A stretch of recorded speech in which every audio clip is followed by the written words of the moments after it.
Hello, this is Dr. Harriet Fraad on Capitalism Hits Home, an interpersonal update. This is a show about the intersection of capitalism, class, and our personal lives. Today's topic is faith, family, and America's future.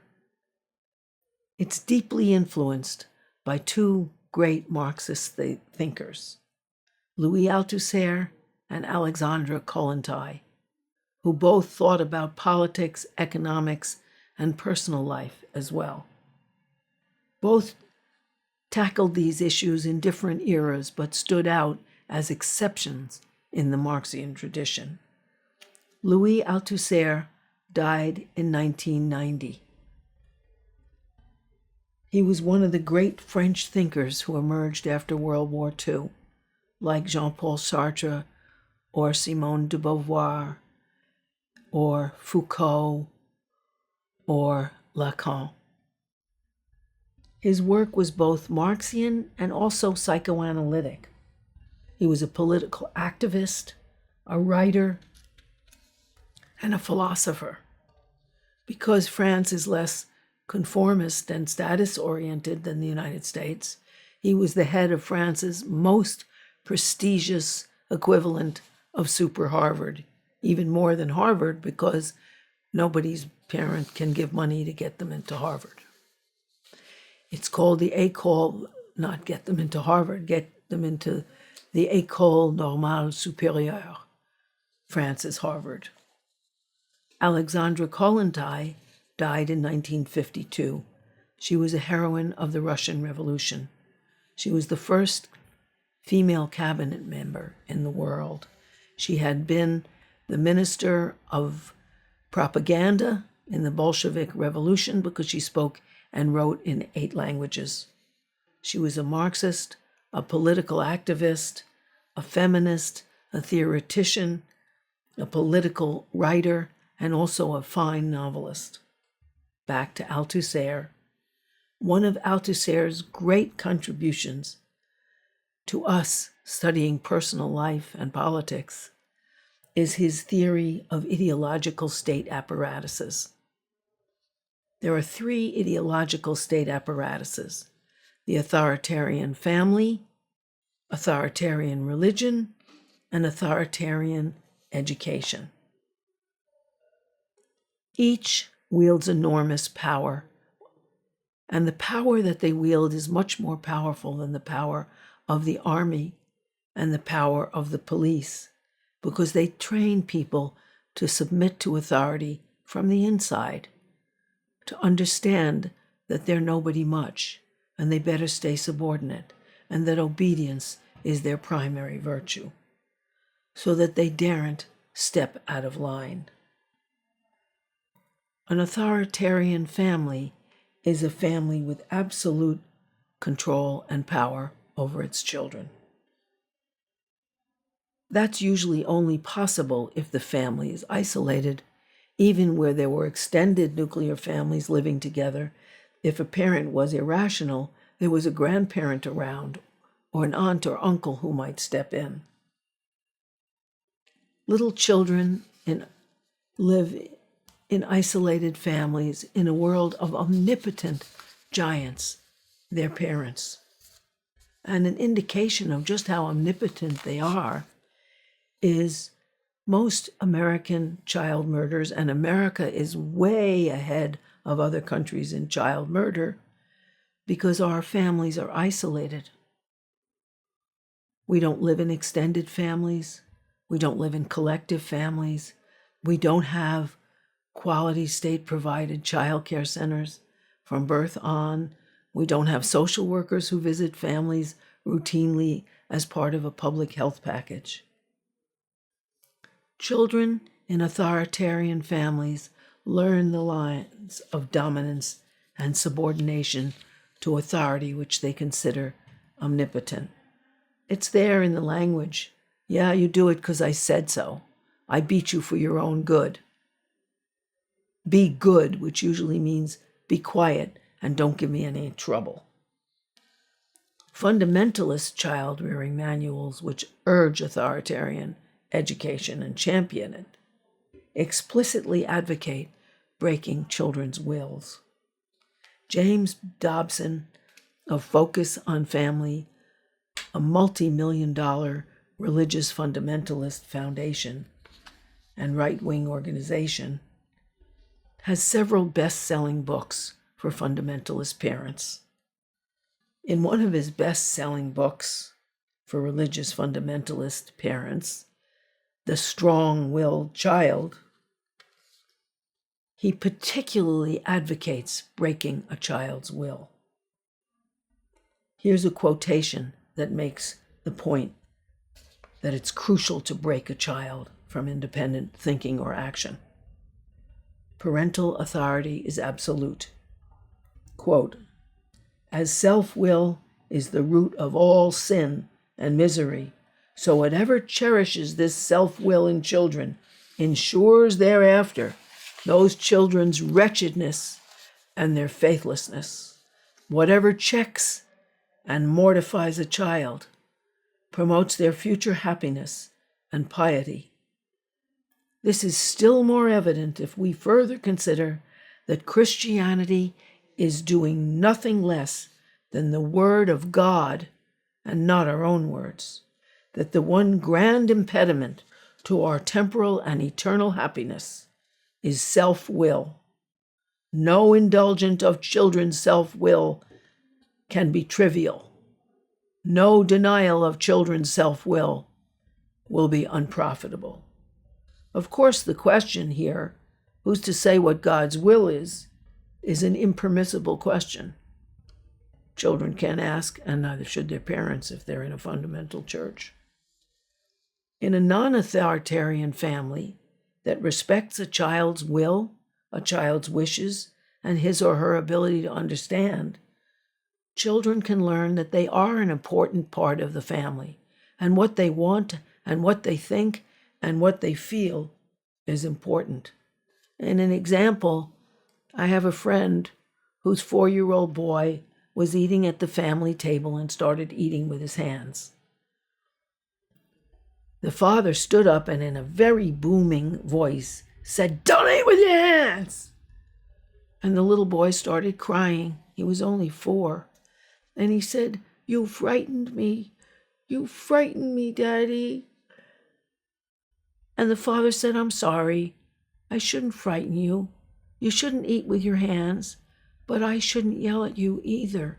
That's not a way to treat someone." And the mom chimed in and said, "Yeah, you can't eat with your hands, but it's also very scary to yell at people, and that's not justified either."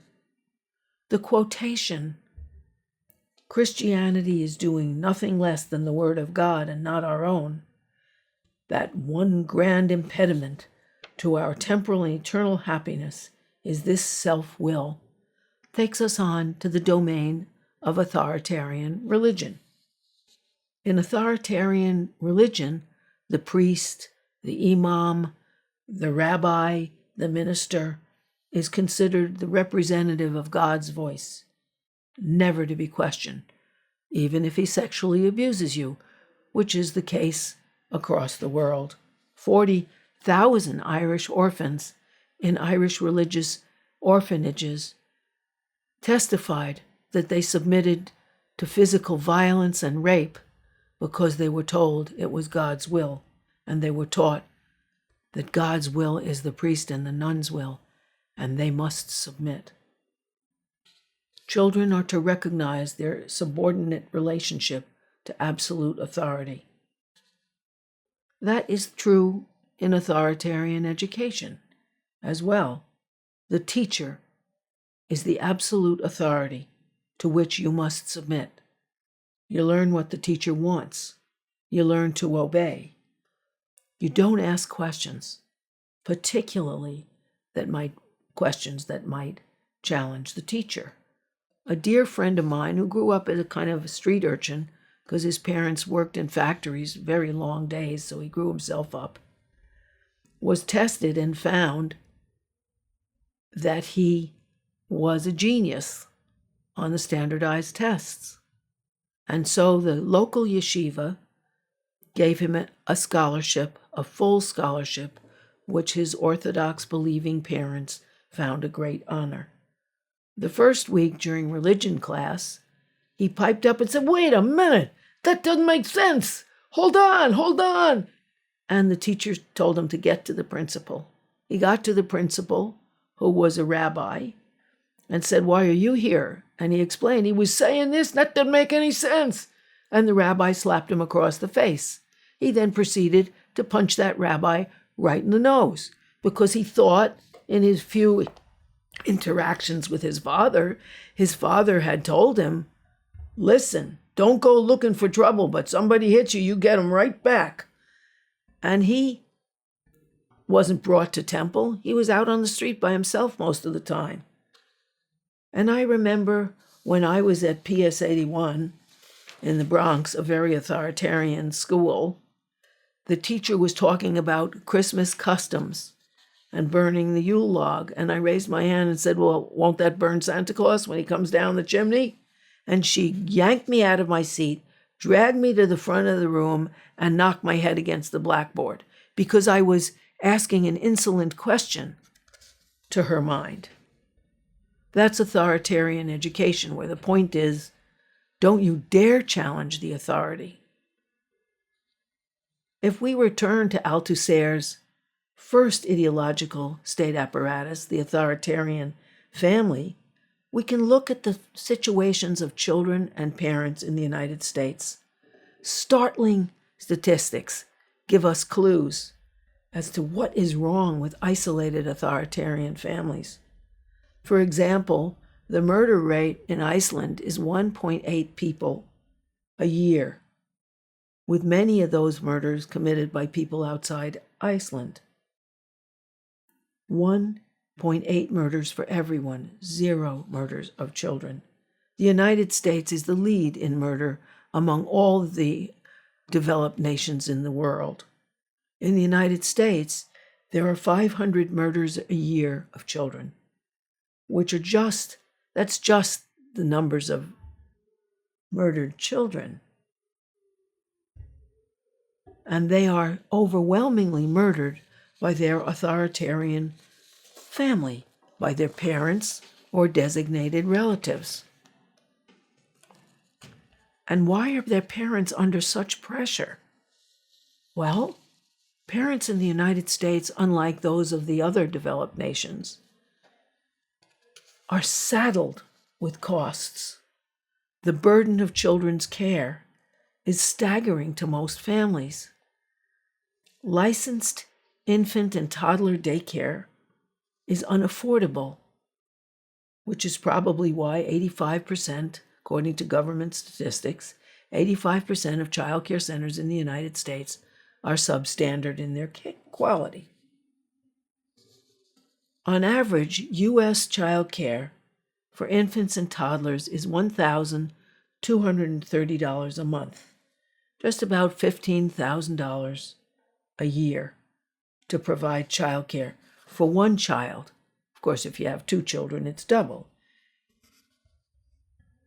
The median income in the United States is $45,646 a year. So for one child, you'd use up a third of your income if you had the child in a daycare center. If you had a child in a family care center with a woman who takes care of a few kids, it's slightly less, but still unaffordable. In Iceland, all of Scandinavia, and France, infant daycare can't ever take less than 10% of your income because all child care centers are government regulated, are quality, and are subsidized by the government. So, child care costs of parents for children are staggering. And therefore, parents are under huge pressure. And it isn't because parents in the United States have guns, that's why there are all the murders. No, some parents kill their children with guns. However, Iceland and Finland have quite a few guns, but they just don't shoot their families. In part because the pressures on families, pressures that are really resented, are the huge economic burden on families. Who is this kid who disobeys, who cost me this much? For families with only one income, and remember, 42% of America's children are born outside of a two-parent family, or with minimum wage jobs, their struggle is even harder. Families across the country are struggling to afford the cost of daycare, and what they pay in daycare costs, of course, doesn't translate into any high-quality care because our government doesn't regulate child care and doesn't subsidize child care. So that parents are under huge pressure from their children's maintenance. They pay on average 30% of their income for child care. In Iceland and in Sweden, Norway, France, etc., they pay less than 10% of their income for child care until public school starts, in France at 2 years old, and in Iceland at 6. However, they are so subsidized that the care can never be more than 10% of their income. In the United States, just giving birth to a child is an enormous burden. Vaginal deliveries in the United States cost women about $4,300 out of pocket. And the out of pocket is people who are fully insured. If they're unlucky enough to need a cesarean birth, the costs go up to $5,161. And of course, those are for people with a full insurance coverage. People without insurance pay 8 times more. When things go wrong, if a mother has raised blood pressure, if a child is a premature birth or needs medical care afterwards, the costs spiral into hundreds of thousands of dollars. Even with insurance, to thousands and thousands of dollars. And while the data is limited, experts in medical debt say that the childbirth's costs factor into bankruptcies in America every year, and that's according to an article in 2018 in the Guardian newspaper, as well as in medical journals in the United States. Icelandic parents, like French parents, Swedish parents, and most other parents in the developed nations, pay nothing for delivery or any maternity care. In fact, in Norway, the Norwegian government, according to the Norwegian government's own website, pays mothers over $6,000 when they deliver a child. They're then paid $160 a month child allowance till their child turns 18. The French government pays $120 a month until a child turns 18, unless there are several children in a family, and then they pay more. Icelandic parents are guaranteed 9 months of maternity or paternity leave, and then another 9 months of paid family leave. And these are paid leaves. During their leaves, they're paid 80% of their income, but it's capped if you make an income of more than $520,000 a year. They're not very exceptional. It's the U.S. which is exceptional. The U.S. gives no paid maternity or paternity leave. There's another huge burden on parents for being parents, which may not help these parents be patient with their children's demands. Authoritarian parents may want to extract complete obedience because they just can't afford the stress of explaining and going over with a child and hearing a child's point of view.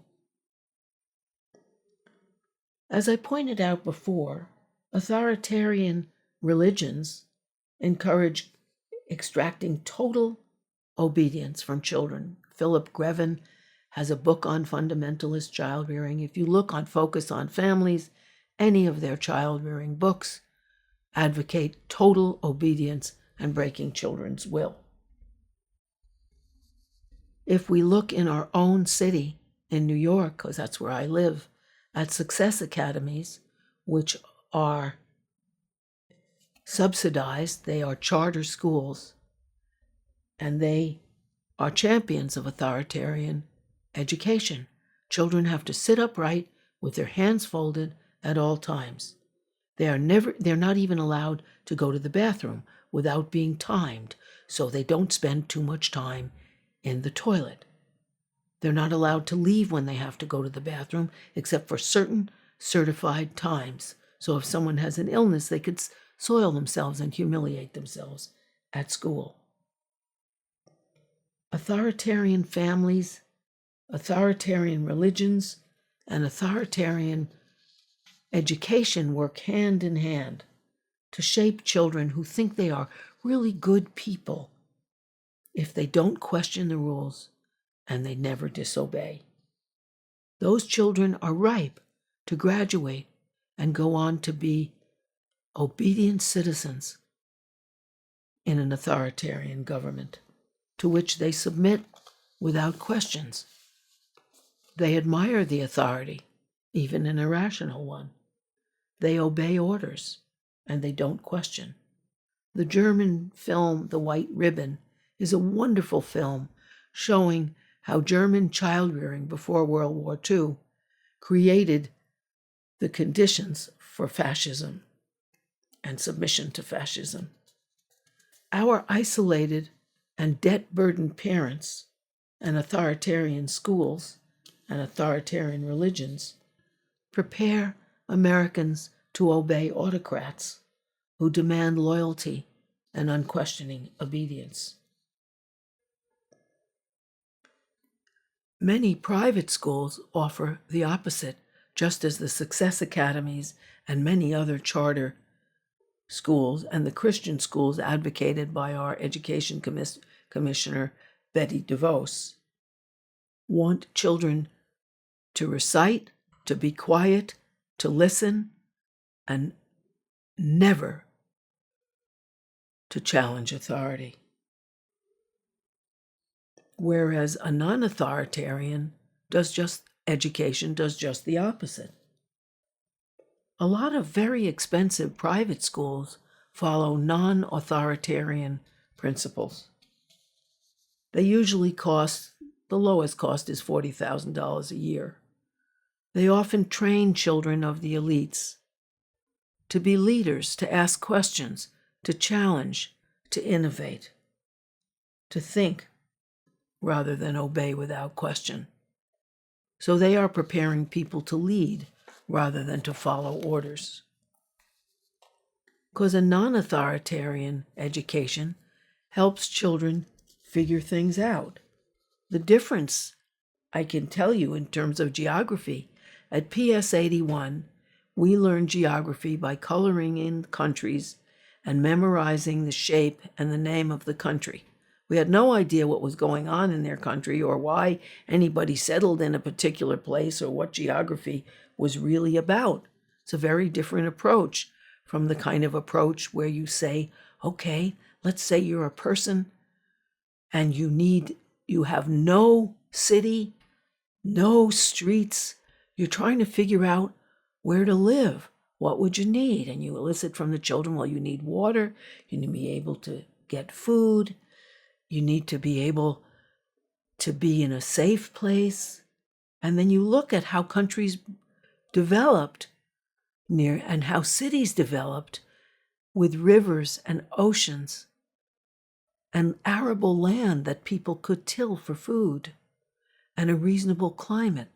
How all civilizations started in areas of Africa which had plenty of sun, which had rich land, and which had water flow through them. In the same way, a non-authoritarian religion encourages people to explore what is their spirit, what connects them, what is the bigger picture that connects them to other people and to their lives, so that they can question and share as equals.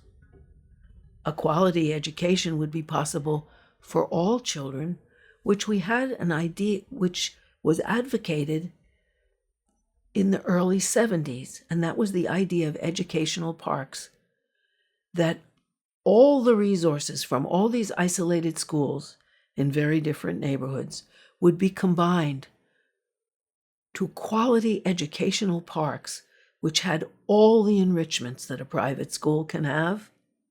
All the children would be bused, and there would be special campuses for littler kids, for slightly older kids, and for high school kids. And there would be after-school programs, so it wouldn't only be rich kids who get music lessons, ballet lessons, computer lessons, robotics clubs, and they would be enriched from the public coffers because we would not have to pay for each individual school building and equip each. And there are alternatives to authoritarian education. There are alternatives to isolated nuclear families also. Partly there are alternatives like the child care centers that are all over the other developed countries. There are also even more alternatives that are mainly suppressed in our country.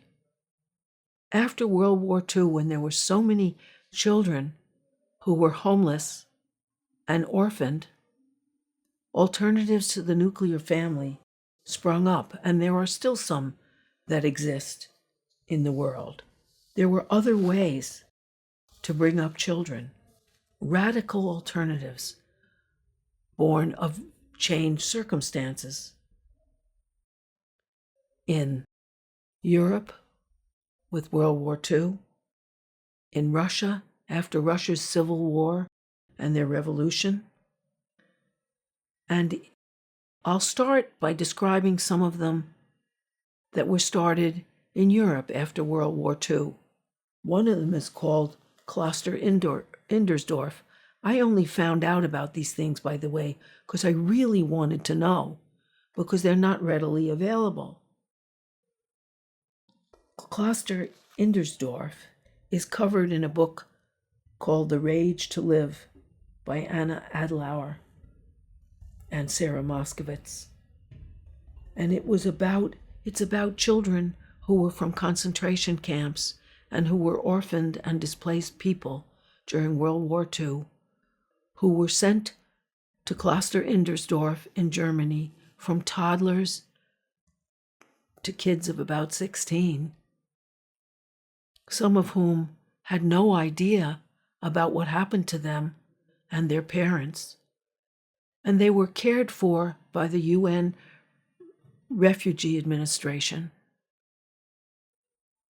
in ways that nurtured them and gave them individual expression and allowed them to talk and to process what happened and to ask questions. And those children went on to be productive citizens, even though they often began their lives in concentration camps and experienced terrible things. Another example is an example of the children's colonies that were set up in Russia after the Civil War and the Revolution. During that time, children formed predatory gangs where the older kids were in charge, and they went around and robbed people in order to get enough food on which to live.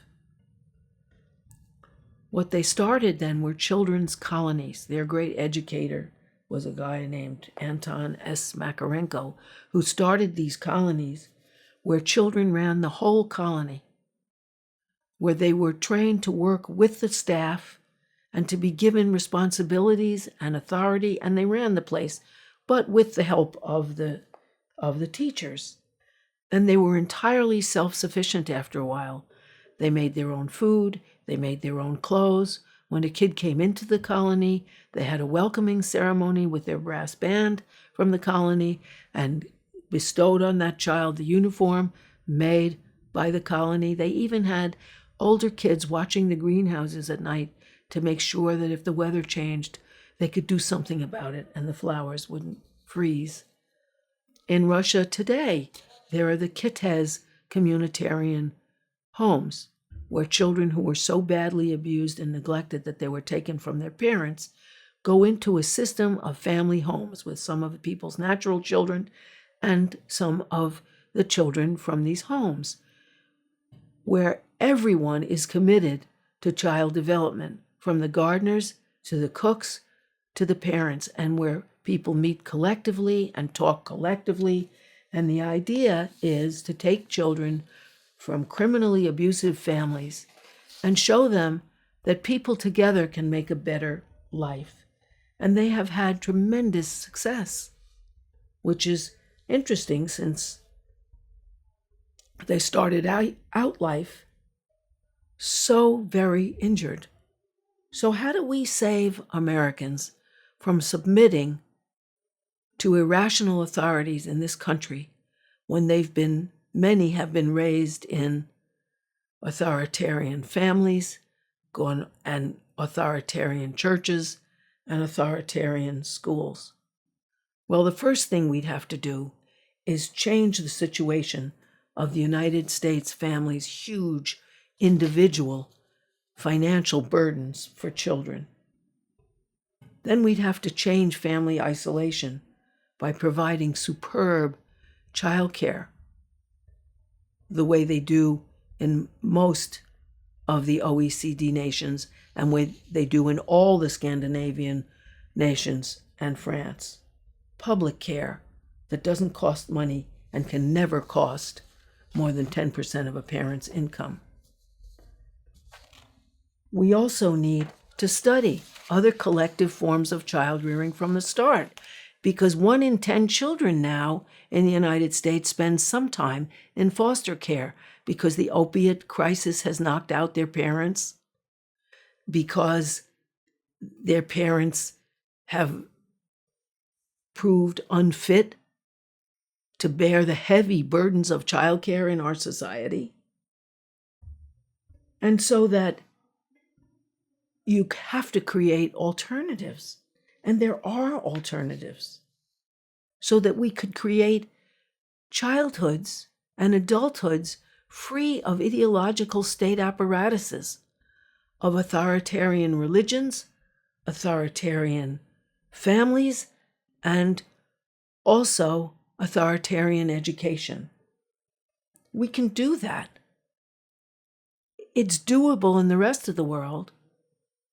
And of course, it's doable in our country as well.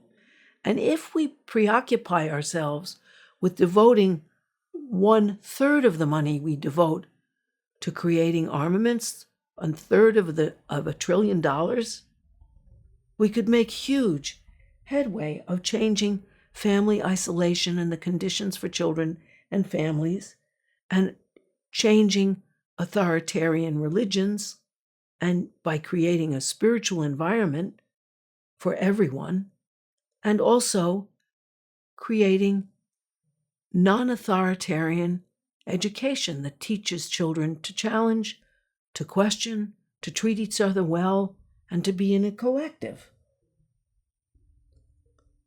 We are a very backward country in these ways.